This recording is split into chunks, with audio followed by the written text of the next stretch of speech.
পাগল করতো ফেসবুকে, জানো না? সোনা মা, তুমি আমার লাইভে আসো, সোনা মা, তোমাকে ছাড়া ভালো লাগে না। আর সেই মেয়েটা কেন আম, এত চেঞ্জ হয়ে গেল, এত চেঞ্জ হয়ে গেল! একটা আমার পোস্ট দেখে কমেন্ট করে না।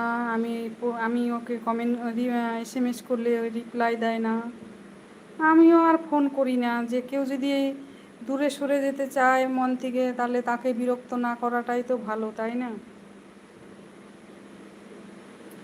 আম, পাপা কি করছে, ভাইয়েরা কি করছে, সোনা মা তুমি কবে আসবে আমার এখানে, এই মনে করো এমন করতো, কি বলবো।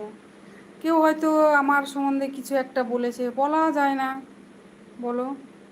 আহ, মানুষকে তো মানুষ ভুল বুঝায়, কিন্তু সঠিকটা তো কেউ ধরিয়ে দেয় না, না?